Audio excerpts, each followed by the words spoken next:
Hallo, räägin edasi seda India joogaseikluslugu. Et olime seal Pushkaris ühe külalistemaja katusekohvikus, see oli tekkinud sihuke väike kommuun juba täitsa sihuke armas rahvusvaheline üleplaneediline seltskond, sõpruskond. Kanadast üks naine oma väikse tütrega, Lõuna-Aafrikast üks naine, kohalikud India-sisesed turistid. Ja oleme seal istunud katusekohvikus ja külalistama see minu töölevõtja, boss, onju, tema hakkas järsku kõigile pakkuma neid kangeid narkootikume, et mingi pong marihuana vist, mis on vist oopiumi ja kanepi segu või midagi sellist. Ja noh, kõik tegime suitsu ja sihuke täitsa ilusti läks see kommuuni. ja, ja siis ma jäin magama vist mingi 17 tunniks nagu järjest vist pärast seda narkootikumi ja siis läksin mingi päev linna peale ja mul tekkis veel üks sõber seal. Viisin parasjagu prügi välja 2 ämbriga, seal on mingi prügi kaleti lihtsalt üle müüri ja mingid sead tulid seda sööma, tulen ämbritega tagasi, mulle kõnnib vastu üks mees, et tema on Prantsusmaalt, et tema kogub turistide muljeid Pushkari kohta. Ja siis pärast tuli välja, et tema on Prantsusmaalt nii vägev turist, et tema üldse tahab kogu Pushkari ja üldse kogu India muuta paremaks, et see on tema selline ülesanne või missioon, et kas ma saan teda aidata või kas ma saan oma muljed rääkida, mis Pushkaris on valesti, onju. Ja no siis rääkisin, et järve ääres on seal, et püha järve ääres on need preestrid, kes raha eest teevad tseremooniat, onju. Sunnivad, kutsuvad inimesi tulema enda tseremooniale ja siis küsivad sellest raha, onju. Et noh, et mis teha, onju.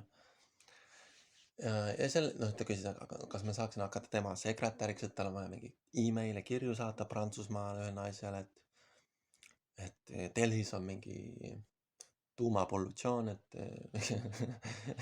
et kuidas see õhureostus Delhis India pealinnas vähendada, onju. Ja no, et kuidas Pushkar teha narkovabaks, et noh, ja igast sellised suured plaanid, ideed oli tal. Ja ta isegi viis mind Pushkari linnapea juurde, kus ma siiski ei öelnud, et järve ääres on need preestrid, onju. See on vist see preestrite klass, onju, keda ei tohi väga puutuda, noh. Need olevad mingi maffia neil omavahel seal isegi, ja siis see Suuria, see Prantsusmaa turist, kes ei võtnud või saanud kuskilt selle India nime, onju. Et see viis mind ka siis Om Shiva restorani vahepeal sööma, kus mingi salaja oli mingi muna, onju, see Pushkaris pühas linnas. Ei tohi liha, muna, alkoholi, onju. Ja kõik see elu nagu oli selline huvitav ja kulges täitsa hästi. Vahepeal vist sõitsime linnast välja liha sööma, onju, nii kana, ja siis sõitsime tagasi. Vahepeal see boss, tööandja, viis mind teise linna mootorrattaga mingit turiste püüdma, kus ei olnud kedagi, kus me ei saanud ühtegi turisti, sõitsime mootorrattaga tagasi. Ja et see elu oli väga ilus ja imeline selles pühas Pushkari linnas. Et palju jalutasin ka seal järve ääres ja